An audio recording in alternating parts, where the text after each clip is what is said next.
Hello and welcome back to our channel blazing academy. আমি দেবলীনা ব্যানার্জি। আজকে আবারও কারেন্ট অ্যাফেয়ার্স এর ক্লাস নিয়ে চলে এলাম, ইম্পর্টেন্ট কিছু কারেন্ট অ্যাফেয়ার্স। আর আজকে মোস্ট ইম্পর্টেন্ট পার্ট হচ্ছে, আজকে আমরা কারেন্ট অ্যাফেয়ার্স এর মধ্যে বেশ কিছু স্কিম নিয়ে এসেছি যেগুলো 2025-এ ইন্ট্রোডিউস হয়েছে। 2025 মানে 26 সালে যে বাজেট হয়েছে সেই বাজেটের সময়ে কিছু স্কিম আনা হয়েছে বা কিছু স্কিমের উপরে জোর দেওয়া হয়েছে। তো তার একটা বিস্তর লিস্ট তৈরি করে আমি আজকের এই ক্লাসে নিয়ে এসেছি।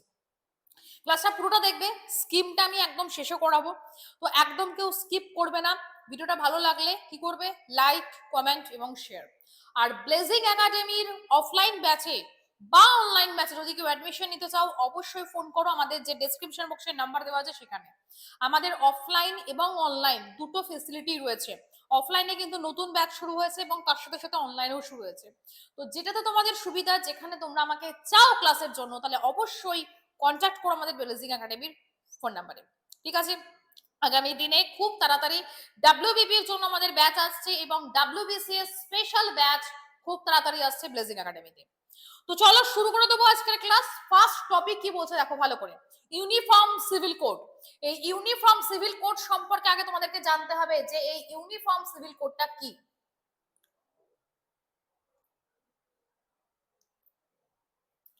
ইউনিফর্ম সিভিল কোডটা কি সেটা আগে তোমাদেরকে জানতে হবে, ঠিক আছে।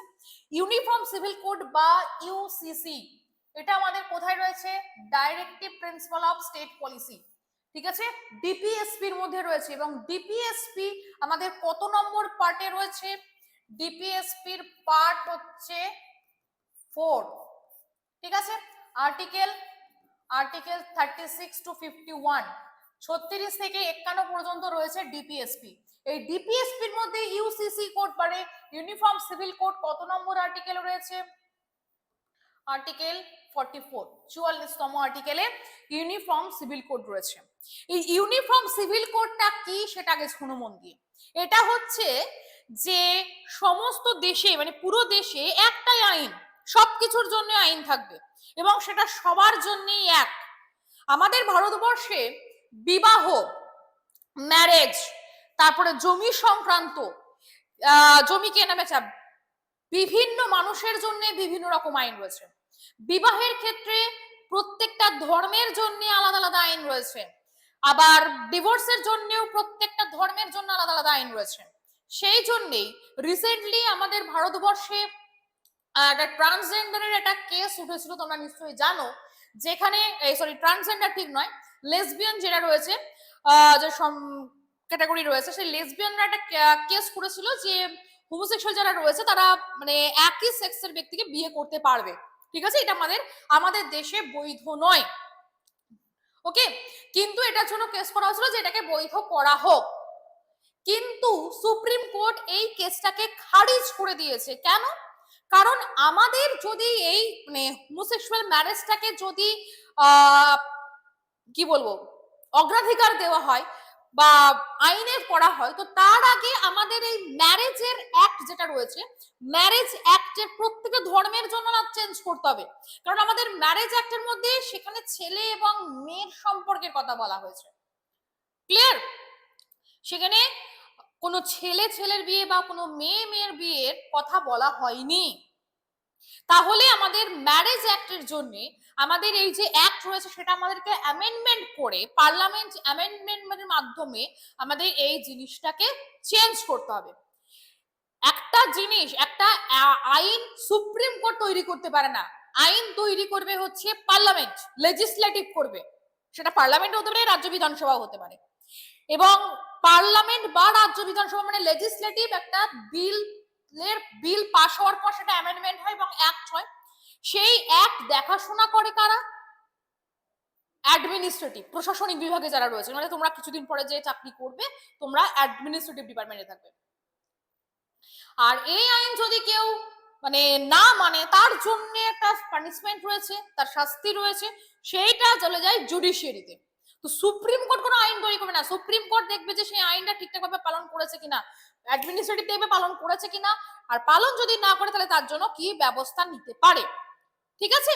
তো সুপ্রিম কোর্ট কোনো এটা যেহেতু আইনের মধ্যে চলে যাচ্ছে, তো সেই জন্য সুপ্রিম কোর্ট বৈধ করবে তখনই যখন এটা পার্লামেন্টারি মাধ্যমে পাস হবে, যখন এটা অ্যাক্ট হয়ে যাবে, তখন সেটা সুপ্রিম কোর্ট বৈধ বলে ঘোষণা করবে। ঠিক আছে, মানে ধরো কোনো ছেলে একটি ছেলেকে ভালোবেসে বিয়ে করেছে, সমাজ হয়তো মেনে নেয়নি, কিন্তু তারা গিয়ে কেস করতে পারে যে আমাদেরকে সমাজ মেনে নিচ্ছে না, কিন্তু এখন সেটা করতে পারবে না। ঠিক আছে, এখন রেজিস্ট্রি করতেও পারবে না, কারণ আমাদের বিভিন্ন ধর্মের জন্য বিভিন্ন রকম আইন রয়েছে, বিভিন্ন ধর্মের বিবাহের জন্য। তারপরে মুসলিমদের কিছুদিন আগে যেটা আমাদের 3 তালাক যেটা ছিল, সেই 3 তালাক বিলটা পাস হয়েছে, 3 তালাক বিরোধী বিল, যেখানে তালাক তালাক তালাক 3 তালাক বলেই মানে ডিভোর্স হয়ে যেত, বাট সেটা আমাদের এটাকে আইন করা হয়েছে যে না, 3 তালাক বললে ডিভোর্স দেওয়া যাবে না, এটাকে আইন ভাবে করা হয়েছে। এবং আইনটা কারা হয়েছে, এটা পার্লামেন্টারি পাসের মাধ্যমে, যাকে পার্লামেন্টে বিল পাস হয়েছে, অ্যাক্ট হয়েছে, তারপরে সেটা সুপ্রিম কোর্ট থেকে অগ্রাধিকার দিয়েছে যে না, 3 তালাক বৈধ নয়।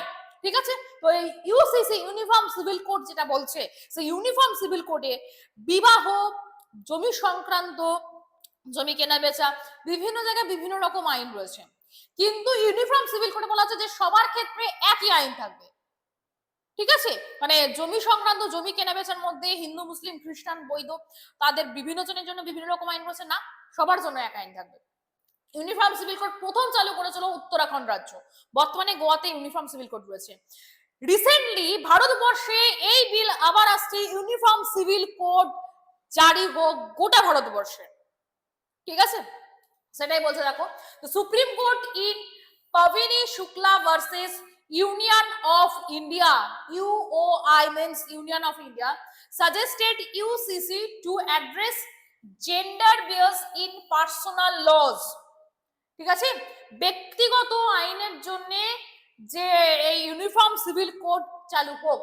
আর্টিকেল 44, আমি বলেছিলাম আর্টিকেল 44 এ ইউনিফর্ম সিভিল কোড রয়েছে, directs the state to endeavor to secure a uniform civil code for citizens throughout the territory of India। Federal status কি রয়েছে, marriage, divorce, adoption and succession আর part of concurrent list 7 schedule. আমাদের শিডিউলের যে 7 schedule রয়েছে, সেই 7 শিডিউলে concurrent লিস্টের উল্লেখ রয়েছে, 7 শিডিউলের লিস্ট রয়েছে, তাই তো, লিস্ট 3টে লিস্ট রয়েছে। এক হচ্ছে ইউনিয়ন লিস্ট, যেখানে 100টা বিষয় রয়েছে।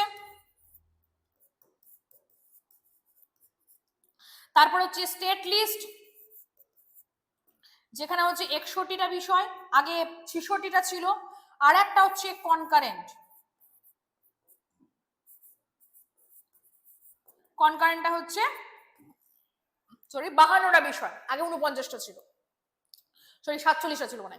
তো এই কনকারেন্ট লিস্টের মধ্যেই যুগ্ম তালিকা, যুগ্ম তালিকা বলতে হচ্ছে রাজ্য এবং কেন্দ্র দুজনের হাতে থাকে। রাজ্য কেন্দ্রের হাতে কি কি আইন থাকে দেখো, ম্যারেজ, ডিভোর্স, অ্যাডপশন, সাকসেশন আর part of concurrent list 7 schedule, allowing both center and states to enact laws। ঠিক আছে, ফেডারেল স্ট্যাটাসে বলছে যে ম্যারেজ, ডিভোর্স, অ্যাডপশন, সাকসেশন এগুলো কনকারেন্ট লিস্ট, অর্থাৎ রাজ্য কেন্দ্রের হাতে আসুক। ওকে, সো নেক্সট কি বলছে আমরা দেখে নিই। নেক্সট হচ্ছে এখান থেকে যে স্ট্যাটিক পার্টটা আসতে পারে, যে static GK, Uttarakhand became the first state and only in independent India to implement UCC till date। এখনো পর্যন্ত উত্তরাখণ্ডেও রয়েছে। Goa has had a form of common civil code, is in practice the Portuguese civil code of 1867। আমরা সবাই জানি যে গোয়াকে দখল করেছিল কোন দেশ, পর্তুগিজ দখল করে রেখেছিল। তো পর্তুগিজের যে সিভিল কোডটা যেটা গোয়াতে রয়েছে, প্র্যাকটিস আ পর্তুগিজ সিভিল কোড, ঠিক আছে, যেটা গোয়াতে রয়েছে, গোয়াতে কিন্তু প্রথম থেকেই রয়েছে। আর স্বাধীন ভারতে এখনো পর্যন্ত এটা রয়েছে, উত্তরাখণ্ডে সিভিল কোড চালু হয়েছে। ঠিক আছে, ক্লিয়ার? তো চলো একটু স্ক্রিনশট নিয়ে নাও, একটু দেখে নাও। আমি তারপরে নেক্সট যাচ্ছি ইউনিফর্ম সিভিল কোড। এখান থেকে কিন্তু মানে একটা কারেন্ট টপিক থেকে স্ট্যাটিক পার্টের জিকে কোশ্চেন কিন্তু বহুত আসতে পারে। ইউনিফর্ম সিভিল কোড কত নম্বর আর্টিকেলে রয়েছে, বা কোথায় রয়েছে, ডিপিএসপি রয়েছে কত নম্বর পার্টে রয়েছে, বা ডিপিএসপি কত থেকে কত আর্টিকেলের মধ্যে রয়েছে, সেগুলো আসতে পারে। আমার ক্লাস হচ্ছে কারেন্ট অ্যাফেয়ার্স রিলেটেড স্ট্যাটিক জিকের ক্লাস করানো, কারণ কোথা থেকে কি কোশ্চেন আসে সেটা কিন্তু আমি তোমাদেরকে বারবার বলে দিই। ঠিক আছে, ওকে। নেক্সট সাবিত্রীবাই ফুলে। সাবিত্রীবাই ফুলে যার রিসেন্টলি কিছুদিন আগে বার্থ অ্যানিভার্সারি ছিল, ঠিক আছে, জন্মবার্ষিকী। এবার বিষয়টা হচ্ছে যার কিছুদিন আগে জন্মবার্ষিকী ছিল তার সম্পর্কে আমাদেরকে জানতে হবে তার জন্মদিন কবে, কোথায় জন্ম হয়েছে প্রশ্ন দেবে না। যেহেতু তার রিসেন্টলি জন্মবার্ষিকী ছিল, তো সেই রিলেটেড কিছু কোশ্চেন আসতে পারে। তিনি কে ছিলেন, ঠিক আছে, সেই রিলেটেড কিছু কোশ্চেন দিতে পারে। কি বলছে, সি ইজ, ভালো করে মন দিয়ে দেখো এটা,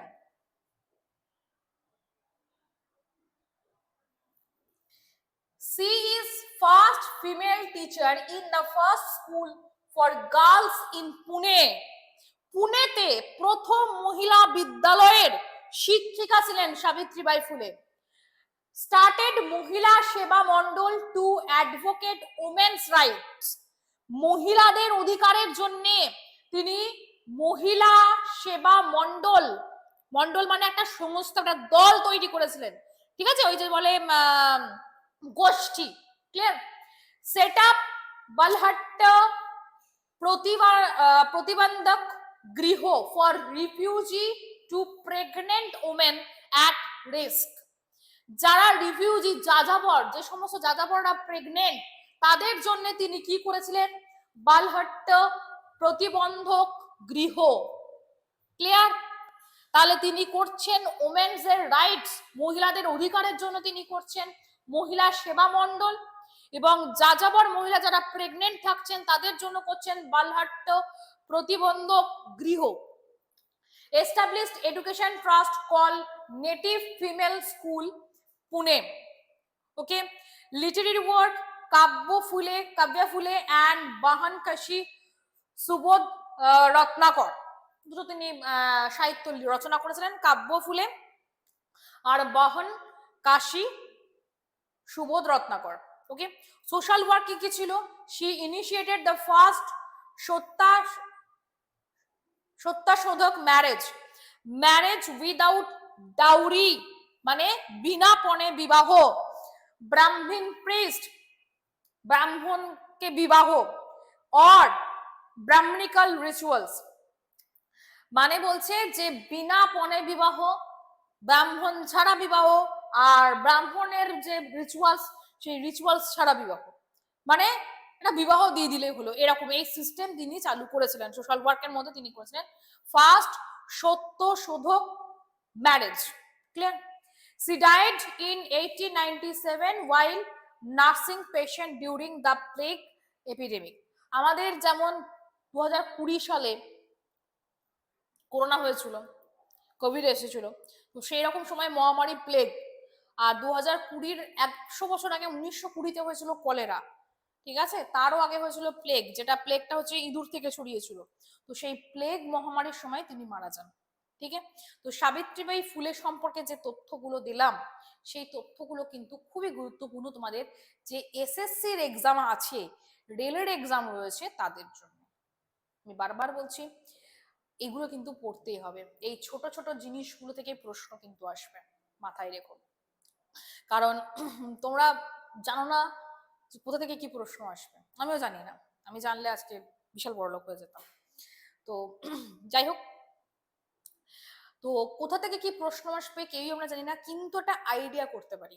এখনকার পরীক্ষাগুলোতে যে প্রশ্নগুলো দিচ্ছে সেগুলো হচ্ছে কারেন্ট অ্যাফেয়ার্স রিলেটেড স্ট্র্যাটেজিকে। সাবিত্রীবাই ফুলের রিসেন্টলি কিছুদিন আগে জন্মদিন ছিল, খুব সম্ভবত হয়তো মার্চের দিকে ছিল, তাই একটু দেখে নিও। তো এই সময় বা তার তার জন্মদিন কবে সেটা দেয় না, কিন্তু তার রিলেটেড কিছু দেবে, ঠিক আছে। এশিয়াস লার্জেস্ট টিউলিপ গার্ডেন, দেখো টিউলিপ ফেস্টিভ্যাল হয়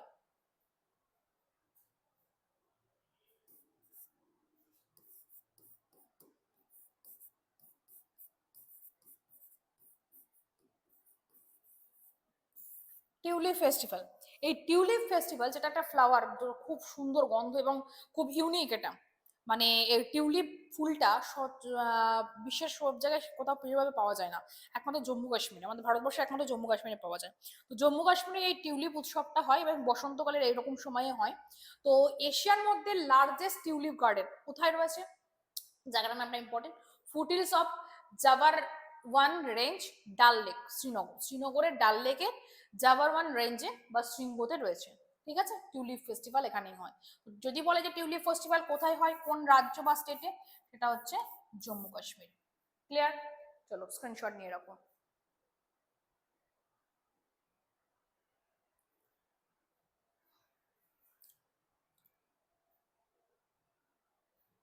next, exercise sea dragon. Exercise sea dragon, এখান থেকে আমরা যেটা দেখবো, যেটা পড়বো, সেটা হচ্ছে কোন কোন দেশের সাথে এক্সারসাইজ সি ড্রাগনটা হয়। সি, সি মানে বুঝতেই পারছো সমুদ্র, অর্থাৎ নাভাল এক্সারসাইজ হবে। ঠিক আছে, নেভি, নেভির দ্বারা হচ্ছে। তাহলে এটা কোন কোন দেশের সাথে হচ্ছে? আচ্ছা, আগে পার্টিসিপেটটা দেখে নাও। India, USA, Australia, Japan, New Zealand.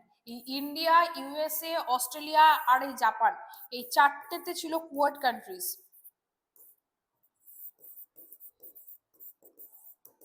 এই চারটে দেশের যে এক্সারসাইজটা হয় সেটা হচ্ছে exercise Malabar.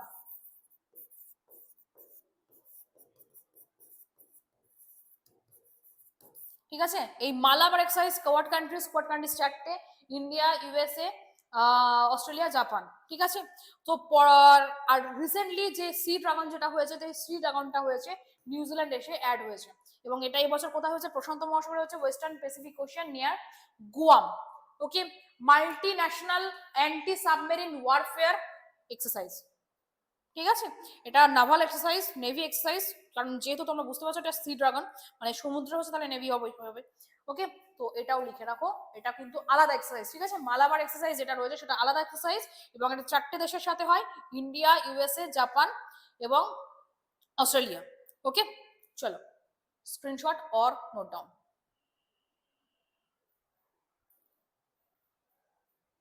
Next, PM Kisan Samman Nidhi, very important. PM Kisan Samman Nidhi, Prime Minister releases 22nd installment of PM Kishan Samman Nidhi. PM Kishan Samman Nidhi এটা নিয়ে 22তম ইনস্টলমেন্ট বেরোলো। টু ফার্মার্স অ্যাক্রস নেশন, কিষান মানে হচ্ছে ফার্মারদের জন্য। ঠিক আছে, এটা কততম ইনস্টলমেন্ট হলো সেটা দিতে পারে, 22তম। আচ্ছা, পিএম কিষান সম্মান নিধিটা কি, সেটা হচ্ছে আরো বেশি ইম্পর্টেন্ট। কি আছে দেখো, ministry of agriculture and farmers welfare, কোন মিনিস্ট্রি থেকে দেওয়া হয়? Ministry of agriculture and farmer welfare থেকে দেওয়া হয়।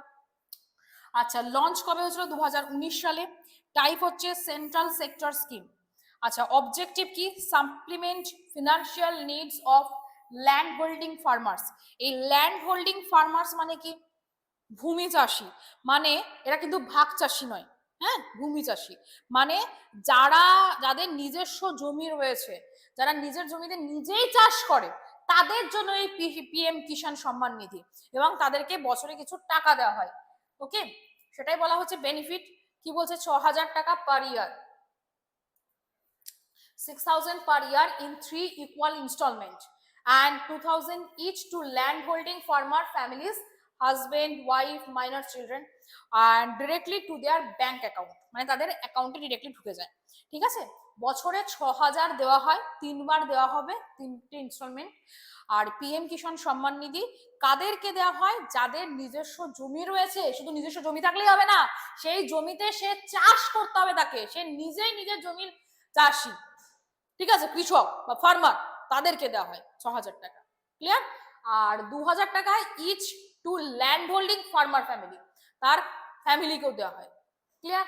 বোঝা গেল পিএম কিষাণ সম্মান নিধি।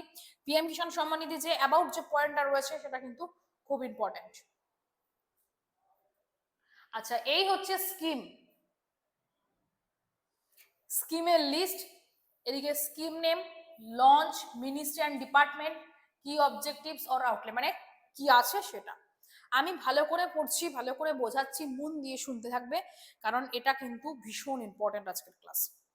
ফার্স্টে রয়েছে যেটা প্রাইম মিনিস্টার ধন ধান্য কৃষি যোজনা। ধন ধান্য কৃষি যোজনা, কৃষি যোজনা মানে এটা আমরা বুঝতে পারছি এগ্রিকালচার রিলেটেড। 2025 ফেব্রুয়ারি মাসটা লঞ্চ হয়েছে। Ministry of agriculture. এখানে কি বলছে অ্যাবাউট হচ্ছে সব থেকে বেশি ইম্পর্টেন্ট কি অবজেক্টস যেটা রয়েছে, supports 1.7 crore farmers in 100 low productivity districts via scheme convergence focuses on crops like pulses millets। 1,07,00,000 কৃষককে এই স্কিমের আন্ডারে রাখা হচ্ছে, ঠিক আছে। বিশেষ করে যাদের পালস মানে ডাল জাতীয় বা মিলেট জাতীয় শস্যের চাষ হয়। কি বলছে, supports 1.7 crore farmers in 100 low productivity districts. 100টা মানে যেখানে যে সমস্ত জেলার প্রোডাক্টিভিটি কম, low productivity districts, via scheme convergence focuses on crops like pulses millets. বুঝতে পেরেছো? মানে এবং ফোকাস করা হচ্ছে কোন কোন ক্রপস এর উপরে, কোন কোন শস্যের উপরে, ডাল মিলেট এই জাতীয় শস্যের উপরে, ঠিক আছে। তোমাদেরকে কিন্তু এখান থেকে এটাও দিতে পারে কোন কোন শস্যের উপরে এটা জোর দেওয়া হচ্ছে, পালস এবং মিলেটস। নেক্সট, ভারতীয় ভাষা পুস্তক স্কিম 2025 সালে হয়েছে, এটা মিনিস্ট্রি অফ এডুকেশন থেকে হয়েছে, ঠিক আছে।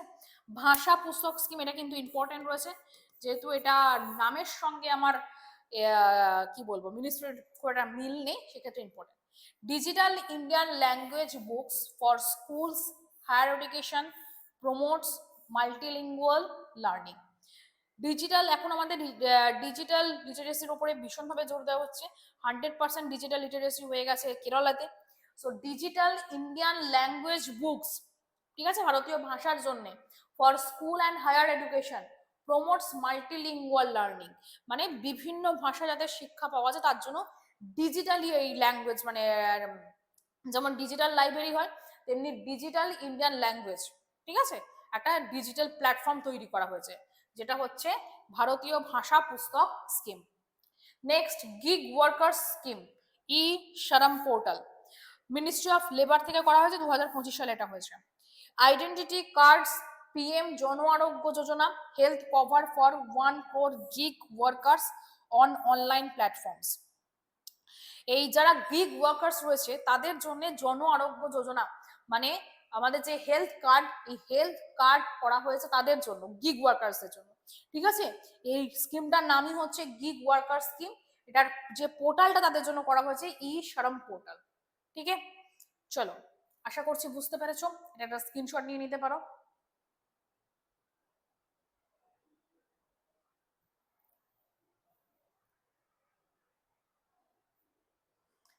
নেক্সট হচ্ছে অটল টিঙ্কারিং ল্যাবস এক্সপেনশন, 2025 হয়েছে, 5 ইয়ার প্ল্যান, মানে 5 বছরের এটা পরিকল্পনা।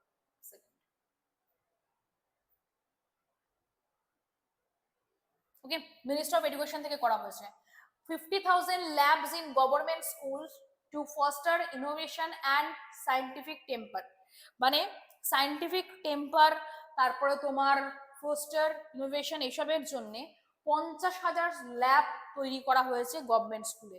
তার জন্য স্কিমটার নাম কি হচ্ছে অটল টিঙ্কারিং ল্যাব এক্সপেনশন, ঠিক আছে, মানে ল্যাবের এক্সপেনশন করা হচ্ছে, মানে কি বলবো সংখ্যা বাড়ানো হয়েছে। পিএম স্বনিধি রিভ্যাম্প 2025 হয়েছে মিনিস্ট্রি অফ হাউজিং থেকে।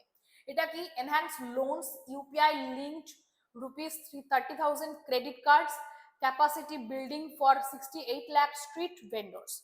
পিএম স্বনিধি, পিএম স্বনিধি যোজনাটা কি একটু বলে দিই, যারা মানে এটা অ্যাকচুয়ালি হচ্ছে 2020 সালে ওই লকডাউন ওরকম সময় তাদেরকে সরকার থেকে কিছু মানে ভর্তুকি দিয়ে লোন দেওয়া হয়েছিল, যারা স্ট্রিট ভেন্ডর করতে চায়, স্ট্রিট ভেন্ডরের কাজ করতে চায় তাদের জন্য। এবং সেখানে শর্ত ছিল যে তাদেরকে ইউপিআই ইউজ করতে হবে, মানে ডিজিটাল পেমেন্ট রাখতেই হবে, ঠিক আছে। এবং সেখান থেকে সরকার থেকে লোনও দেওয়া হয়েছিল, মনে হয় 10,000 কি 50 এরকম একটা কিছু হবে। তো এটা আবারও রিভ্যাম্প, মানে আবারও নতুন করে আবার করা হয়েছে। এনহ্যান্স লোনস মানে হচ্ছে UPI linked of 30,000 credit cards এর উপরে ইউপিআই লোন দেওয়া হচ্ছে, ইউপিআই লিঙ্ক করা হচ্ছে। ক্রেডিট কার্ডও তো ধরো খুব একটা কম টাকা থাকলে তো ক্রেডিট কার্ড পাওয়া যায় না, অনেক টাকা বেশি রাখতে হয়। And capacity building for 68 lakh street vendors, আর 68 লাখ স্ট্রিট ভেন্ডারকে এই সুযোগ দেওয়া হবে।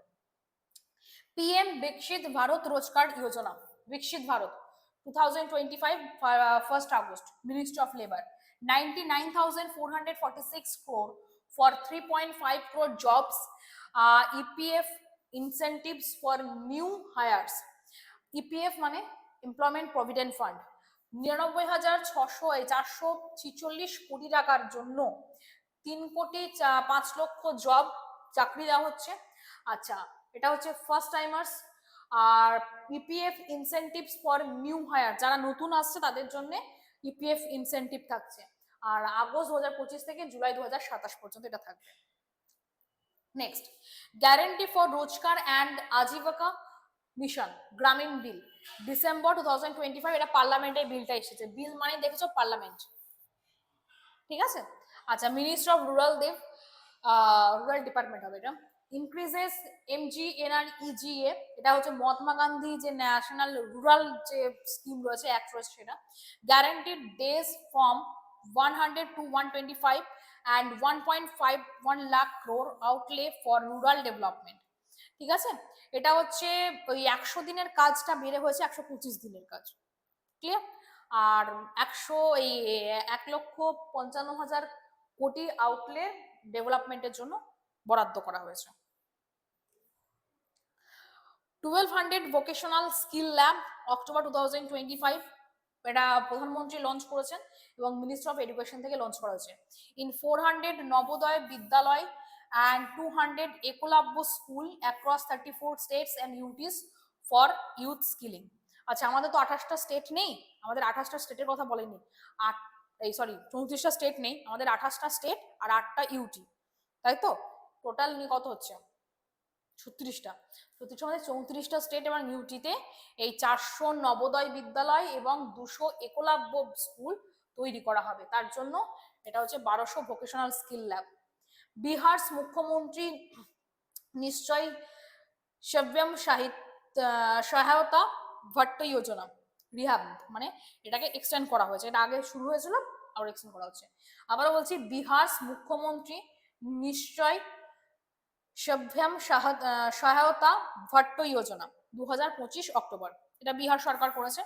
1000 monthly allowance plus free skill training for 5 lakh graduates per year, যারা প্রত্যেক বছর গ্রাজুয়েট হচ্ছে তো তাদের 5 লাখের জন্য ট্রেনিং দেওয়া হচ্ছে, free skill training plus 1000 monthly allowance দেওয়া হচ্ছে, ঠিক আছে।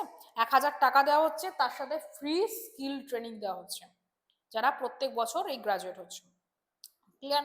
এই হচ্ছে আমাদের স্কিমের তালিকা। এই স্কিমগুলো হচ্ছে মোস্ট ইম্পর্টেন্ট স্কিম। এই স্কিম থেকে এসএসসি তারপরে ব্যাংক, রেল, প্রচুর পরীক্ষায় প্রশ্ন আসবেও, তো এগুলো কিন্তু পড়তেই হবে। Current affairs related SSC scheme, আমি কারেন্ট অ্যাফেয়ার্সের আবারও তোমাদেরকে রিভাইজ করে দিচ্ছি প্রথম থেকে, তাহলে তোমাদের সুবিধে হবে। ইউনিফর্ম সিভিল কোড, এটা সম্পর্কে আমি বলেছি, এটা পুরো দেশে চালু হওয়ার জন্য একটা প্রস্তাব আনা হচ্ছে, যেটা বর্তমানে আমাদের বিহারে, গোয়া এবং উত্তরাখণ্ডে রয়েছে। গোয়াতে আমাদের পর্তুগিজের যে ইউনিফর্ম সিভিল কোড সেটা থেকেই রয়েছে 1867 থেকে। আচ্ছা, তারপর হচ্ছে সাবিত্রীবাই ফুলে, যিনি একজন খুব বিখ্যাত সমাজসেবিকা ছিলেন এবং প্রথম মহারাষ্ট্রের পুনের মহিলা শিক্ষিকা ছিলেন এবং মহিলা স্কুলের সেটাও, ওকে। তার সাথে তিনি বালহাট্ট প্রতিবন্ধক গৃহ যেটা করেছিলেন, রিফিউজি মহিলা যারা রয়েছে প্রেগনেন্ট তাদের জন্য করেছিলেন। তারপরে নেটিভ ফিমেল স্কুল করেছিলেন। আর সোশ্যাল ওয়ার্কের মধ্যে তিনি প্রথম সত্য শোধক ম্যারেজ প্রসেস চালু করেছিলেন, যেটা একদম নর্মাল বিয়ে হবে, যার জন্য কোনো পণ নেওয়া হবে না, কোনো নো ডাউরি, কোনো ব্রাহ্মণও লাগবে না, কোনো ব্রাহ্মণের রিচুয়ালসও থাকবে না, ঠিক আছে এটা। আচ্ছা, তারপর হচ্ছে এশিয়াস লার্জেস্ট টিউলিপ গার্ডেন, এটা রিসেন্টলি হলো এই ফেস্টিভ্যালটা, টিউলিপ ফেস্টিভ্যাল, যেটা আমাদের কি বলবো জম্মু কাশ্মীরে হয়, লাদাখে। টিউলিপ গার্ডেনটা কোথায় রয়েছে? জাবারওয়ান রেঞ্জ ফুটহিলস, জাবারওয়ান রেঞ্জের ঠিক নিচে রয়েছে, অর্থাৎ এটা ডাল লেক রয়েছে, শ্রীনগরের ডাল লেকে। তারপর হচ্ছে এক্সারসাইজ সি ড্রাগন, যেটা হচ্ছে ইন্ডিয়া, ইউএসএ, জাপান, অস্ট্রেলিয়া এবং নিউজিল্যান্ড, এই 5টা দেশের মধ্যে হয়। এবং এবছর হয়েছে প্যাসিফিক ওশিয়ান গুয়ামে।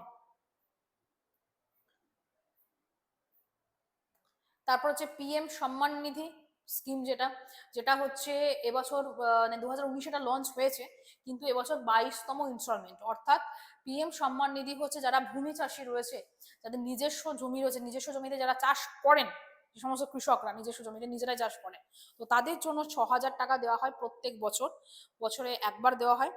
আর 2,000 টাকা পরিবার, যেটা 2,000 each to land holding farmer families, ঠিক আছে, ফার্মার ফ্যামিলিজ পায় directly to their bank account. আর এটা কিন্তু ব্যাংক অ্যাকাউন্টে সরাসরি ঢোকানো হয়। তো এই যে পিএম কিষাণ সম্মান নিধি, এটা এবছর 22তম ইনস্টলমেন্ট ছিল। আর এই হচ্ছে স্কিম, প্রাইম মিনিস্টার ধনধান্য কৃষি যোজনা, ভারতীয় Bhasha Pustak scheme, gig worker scheme, যেটা পোর্টালটা হচ্ছে ই সারাম, আর Atal tinkering labs extension, PM Viksit Bharat Rozgar Yojana, PM Svanidhi revamp, আর guarantee for Rozgar and Ajeevika mission, 1200 vocational skill labs, Bihar মুখ্যমন্ত্রী নিশ্চয় সব্যাম সহায়তা ভট্ট যোজনা। ঠিক আছে, তো এই হচ্ছে আমাদের আজকের কারেন্ট অ্যাফেয়ার্স এর class, most important current affairs. আশা করছি তোমাদের এই ক্লাস ভালো লেগেছে, বুঝতে পেরেছো। আর অবশ্যই একটা লাইক, কমেন্ট আর শেয়ার কিন্তু চাই চাই ক্লাসে, ঠিক আছে। আর আমাদের এইখানে ভর্তি হতে হলে অবশ্যই ফোন করতে হবে, আমাদের হেল্পলাইন নাম্বার যেটা রয়েছে ডেসক্রিপশন বক্সে, সেই ডেসক্রিপশন বক্সে ফোন করো, ডিটেলসে জেনে নাও, সবটা জানিতে হবে, ঠিক আছে। তো আজকের মতো এখানেই শেষ করছি, দেখা হচ্ছে পরবর্তী ক্লাসে। ভালো থাকো, সুস্থ থাকো, সাবধানে থাকো।